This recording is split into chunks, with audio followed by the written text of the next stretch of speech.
Hey, eyes on me, rookie. The first thrust might feel good and relieving, but that last push is what proves you got discipline. So don't slack now. I expect exertion, not excuses. Sit. Good boy. Now I want you to bark for me. That's a bitch-ass bark. I need you to bark louder. There you go. What a good boy. I love when you can follow my orders. I state your full name. I state your full name. I, Henry Conley. Say your actual name. I, Deontay Deshaun Wilson. Get this man to boot camp. He is going to be one of the best Marines ever.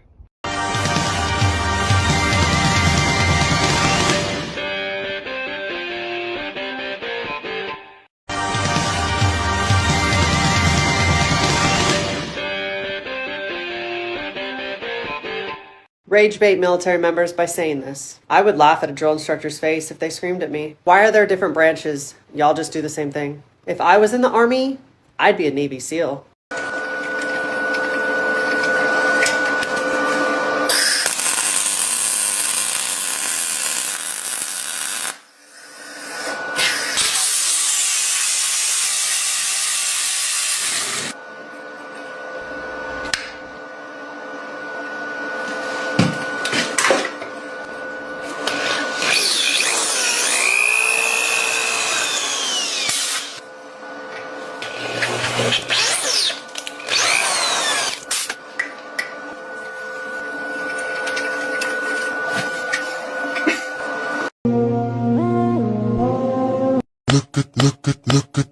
Look at me, habibi. Military lingo that goes hard and always will.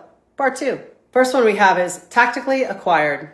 It's just a very subtle, not subtle way of saying that you stole something. Next one we have is FAFO. F around, find out. You've probably seen this. There's nothing more that needs to be said. Next one we have, which I love, make a hole. For some reason, people in the military hear this and they part like Moses in the Red Sea for someone to come through. Last but not least, disregard. It means to just ignore what I just said because it doesn't apply anymore. Everything just sounds much better in the military.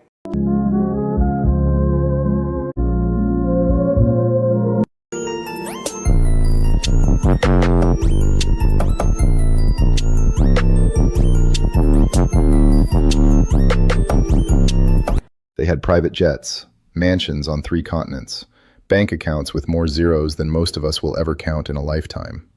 And then it was gone. Not slowly, not gracefully, almost overnight. Today, we're breaking down how real billionaires lost everything, the exact decisions, the exact mistakes, and the moment it all came crashing down. Becoming a billionaire is rare. Fewer than 3,000 people on the planet hold that title. But losing it all after reaching that level? That's even rarer and far more revealing. Because when billionaires go bankrupt, it's almost never because of bad luck. It's almost always the same handful of decisions, repeated across different countries, different industries, and different decades. In the next 10 minutes, we're going to walk through 6 real, documented cases, verified through court records, financial filings, and major news outlets, and break down exactly what went wrong. No speculation, no fiction, just the facts and the lessons hidden inside them. Let's start with mistake number 1, borrowing against a future that never arrives. Brazilian entrepreneur Eike Batista was once the 7th richest person in the world, with a net worth estimated at over $30 billion. He built his empire, EBX Group, across oil, mining, and logistics. The centerpiece of that empire was OGX, an oil company he founded on the promise of massive offshore reserves. Investors poured in money. Banks extended enormous credit lines. Batista himself borrowed heavily, using future production estimates as collateral. But the oil never came out of the ground the way the projections promised. Production targets were missed, again and again. And when the revenue didn't show up, the debt was still due. By 2013, Batista's fortune had collapsed by more than 99%. OGX filed for what was, at the time, the largest corporate bankruptcy in Latin American history. In 2018, Batista was arrested on corruption and market manipulation charges. The lesson here is simple, but it's one of the most ignored rules in finance. Leverage doesn't just amplify your gains, it amplifies your losses at exactly the same speed, especially when that debt is tied to a single, unproven bet. Mistake number 2, putting almost everything into one asset, one company, or one bet. Irish businessman Sean Quinn built a fortune estimated at over €6 billion, one of the largest in Ireland's history, through cement, insurance, and property. But instead of spreading that wealth across different assets, Quinn made an enormous, concentrated bet. He used contracts for difference, a form of leveraged trading, to build a massive position in shares of Anglo-Irish Bank. When the 2008 global financial crisis hit, Anglo-Irish Bank didn't just lose value, it collapsed entirely and had to be nationalized by the Irish government. Because Quinn's position was so large and so leveraged, that single bet was enough to bring down his entire empire. He was declared bankrupt in 2011, with debts exceeding €2 billion. Diversification isn't just advice for small investors reading a finance blog. For billionaires, ignoring it can be catastrophic, because when a concentrated bet fails, the losses don't stay contained. They spread to everything else that person owns. Mistake number 3, crossing legal and ethical lines to keep the illusion of success alive. Texas financier Alan Stanford ran Stanford International Bank, and for years he was celebrated as one of the wealthiest men in America, with an estimated net worth of over $2 billion. But the foundation of that wealth was fraudulent. Stanford was selling certificates of deposit promising unusually high, guaranteed returns that weren't backed by real, sustainable investments. Regulators later determined it was a Ponzi scheme worth an estimated $7 billion. In 2009, the fraud collapsed. His assets were frozen. His banking empire was dissolved almost overnight. And in 2012, he was convicted on multiple counts of fraud and sentenced to 110 years in prison. This case makes something clear that the others don't. Fraud doesn't just risk a fortune. Once it's uncovered, it doesn't just cost the money, it costs freedom, reputation, and everything that was built alongside it. Mistake number 4, spending as if the income is permanent, even when the business behind it isn't. Patricia Kluge, an American media heiress, built one of the most extravagant estates in the United States, a 9,000 square foot mansion in Virginia, alongside a winery and vineyard business, financed largely through debt. The lifestyle was designed around continued high income and rising asset values. But when the 2008 recession hit, revenue from the winery and related ventures couldn't cover the debt she had taken on to fund that lifestyle. In 2010, her estate went into foreclosure. Her property, her winery, and even personal furnishings were auctioned off publicly to repay creditors. The lesson from this case is one that applies at every income level, just at a bigger scale. A lifestyle built on borrowed money, rather than sustainable cash flow, is a lifestyle built on borrowed time. Mistake number 5, expanding aggressively at the peak of a cycle, assuming the boom will never end. Indian businessman Vijay Mallya, once known as the King of Good Times, built Kingfisher Airlines into one of India's most recognized airline brands. But he expanded the airline rapidly during a period of rising fuel costs and intense price competition, funding that growth almost entirely through loans from Indian banks. When fuel prices spiked and the aviation market tightened, the airline's revenue couldn't keep up with its debt obligations. Kingfisher Airlines grounded its final flight in 2012. Mallya was later declared a fugitive economic offender by Indian authorities, with unpaid loans to Indian banks exceeding $1.4 billion, and he has been fighting extradition proceedings from the United Kingdom for years. Markets move in cycles, that's not a theory, it's a historical constant. Betting an entire empire on the assumption that the cycle will never turn is one of the most common and most expensive mistakes in business history. Mistake number 6 is quieter than the others, but just as damaging.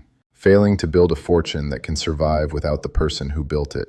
Many family fortunes don't collapse because of a single dramatic event. They erode over 1 or 2 generations because there was no real plan for who manages the wealth next, no independent oversight, and no separation between the founder's personal decisions and the business's financial structure. Research from institutions like the Williams Group, which has studied multi-generational wealth transfers for decades, has found that a significant majority of family fortunes are substantially diminished or lost by the second or third generation, most often due to poor communication, lack of preparation, and breakdowns in trust between family members, rather than bad investments alone. It's a slower kind of collapse than fraud or bankruptcy filings, but the end result is the same. A fortune that took a lifetime to build, gone within a generation or two, because the structure around it was never built to last. Now look closely at every case we've just covered. Ike Batista, over-leveraged on a single unproven asset. Sean Quinn, a concentrated bet with borrowed money. Alan Stanford, a fortune built on fraud. Patricia Klug, a lifestyle that outpaced sustainable income.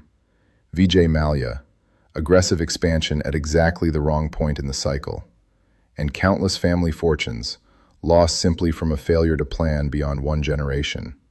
The industries were different, the countries were different, the decades were different, but the underlying mistakes, almost identical every single time. Too much debt, too little diversification, cutting legal or ethical corners, living beyond even a billionaire's means, expanding without accounting for risk, and building no plan for what comes after. Losing $1 billion was never really about the money. It was about decisions made under pressure, under ego, or under the belief that the good times would never end. And that's really the lesson in all of this. Wealth doesn't fail because it's too small to protect. It fails because the decisions protecting it stop being disciplined. If you found this breakdown valuable, let me know in the comments which mistake surprised you the most, and subscribe for more real, fact-checked breakdowns of the biggest financial rises and falls in history. Thanks for watching. Imagine this, a trophy worth more than $20 million, protected by world-class security, touched by only a handful of people on Earth, and yet it has been stolen, not once, twice.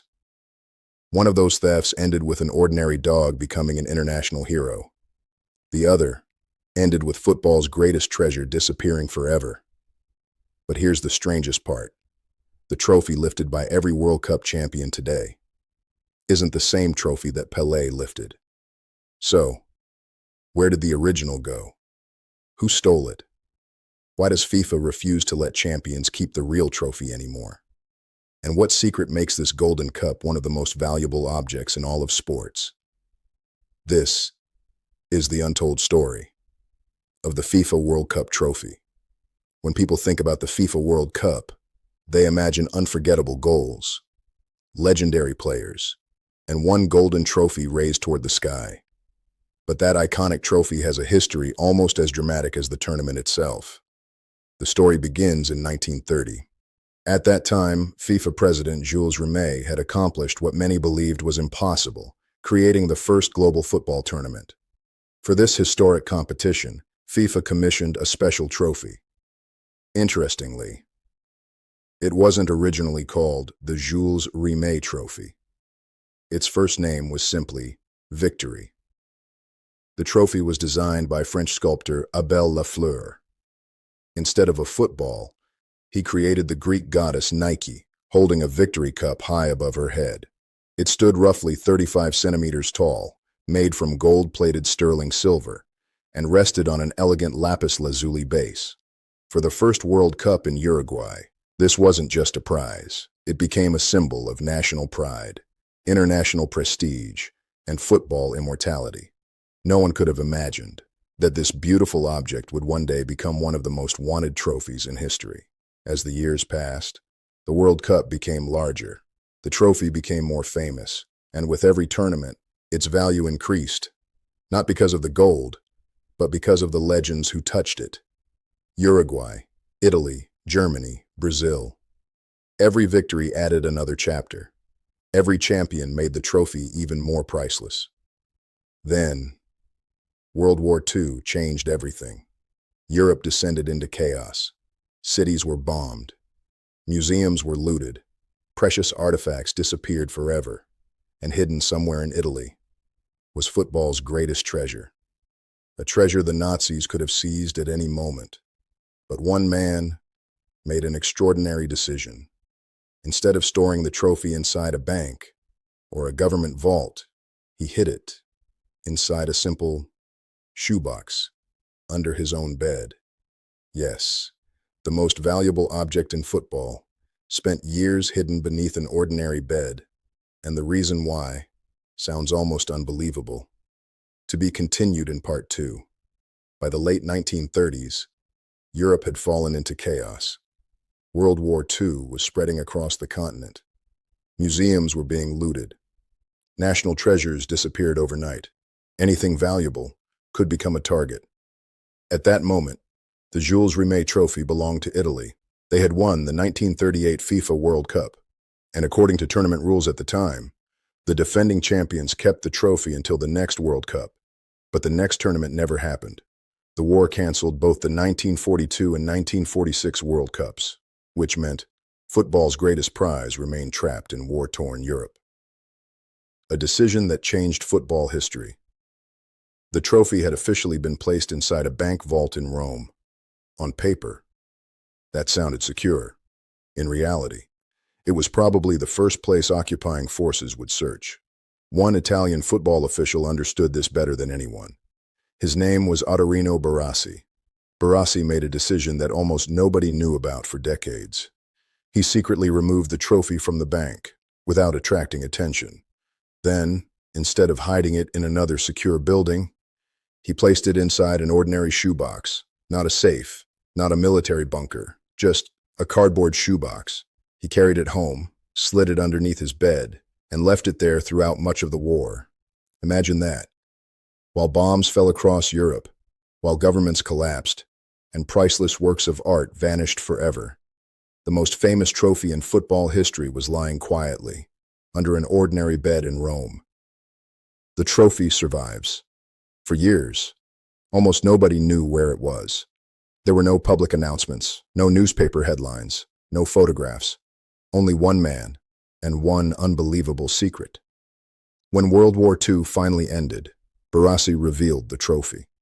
Untouched, undamaged, football's greatest symbol had survived humanity's deadliest conflict, and because of one courageous decision, the World Cup could continue. But history wasn't finished with this trophy. In fact, its most famous mystery was still waiting, because 20 years later, the impossible happened. The most heavily protected object in world football simply vanished. The theft that shocked the world. England was preparing to host the 1966 FIFA World Cup. To celebrate the upcoming tournament, the Jules Rimet Trophy went on public display at Westminster Central Hall in London. Thousands of football fans came to see it. Security appeared tight. Police officers were present. Display cases were locked. Everything looked perfectly safe. Until Sunday, March 20th, 1966. Sometime during the day, someone quietly opened the display case and walked away with the most famous trophy on earth. No alarms, no dramatic chase, no witnesses who could stop them. Within minutes, the Jules Rimet Trophy had disappeared. The news exploded across the globe. How could the world's biggest football prize simply vanish? The investigation begins. British police launched one of the biggest investigations in football history. Thousands of leads arrived. Ransom demands followed. Newspapers covered every development. The pressure was enormous. England was only months away from hosting its first World Cup. Imagine the embarrassment. How could FIFA present the biggest tournament in the world without its trophy? Days passed. Still, nothing. Then, when almost everyone believed the trophy was gone forever, an ordinary man took his dog for a walk.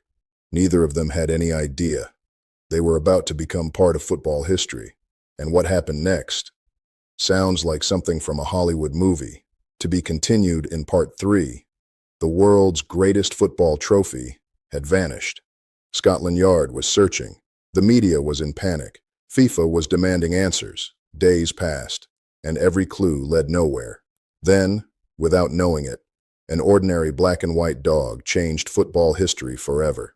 1 week after the theft, a London resident named David Corbett was walking his dog Pickles through the streets of South London.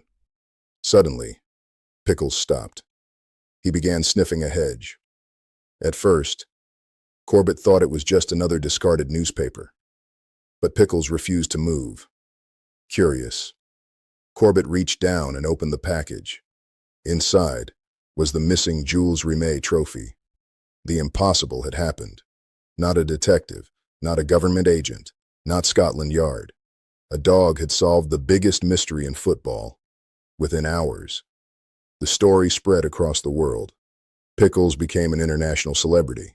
He appeared on television, attended public events, starred in advertisements, and was even invited to the official banquet after England won the 1966 FIFA World Cup. To this day, he remains one of the most famous dogs in sports history. But the story wasn't over. Most people think that was the happy ending.